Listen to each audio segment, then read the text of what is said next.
এই যেন এক প্রতিরোধবিহীন আত্মসমর্পণ। সিঙ্গাপুরের বিপক্ষে এশিয়ান কাপ বাছাই পর্বের ম্যাচের আগে ভিয়েতনামের বিপক্ষে প্রস্তুতিমূলক আন্তর্জাতিক ম্যাচটা সুখকর হয়নি বাংলাদেশের জন্য। হামজা শ্রমিকদের নিয়ে একাদশ গড়েও বড় পরাজয় নিয়েই মাঠ ছাড়তে হয় লাল সবুজের প্রতিনিধিদের। ভিয়েতনামের ফিফা র্যাঙ্কিং 103 আর বাংলাদেশের 181। 78 ধাপ এগিয়ে থাকা ভিয়েতনাম সব দিক থেকেই বাংলাদেশের ফুটবল দলের চেয়ে এগিয়ে। ম্যাচের মাত্র 8 মিনিটের মধ্যেই তাই স্পষ্ট করেছে স্বাগতিকরা। কর্নার থেকে আসা একটি বলে পামতুয়ানের শট জায়ান আহমেদের পা ছুঁয়ে জালে জড়িয়ে যায়। এর 10 মিনিট পরই ব্যবধান দ্বিগুণ করে ভিয়েতনাম। ফ্রি কিক থেকে উড়ে আসা বলে হেড করে জালের ঠিকানা খুঁজে নেন জুয়ান মান।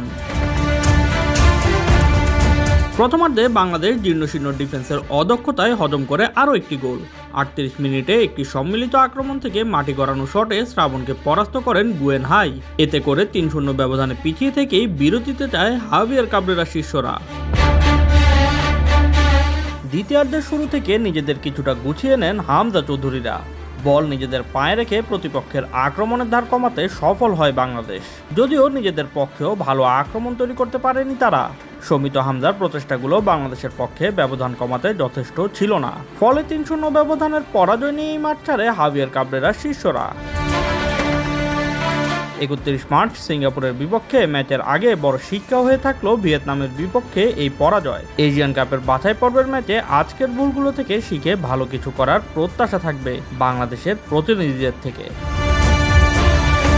Shoaib Shams, BD sports time.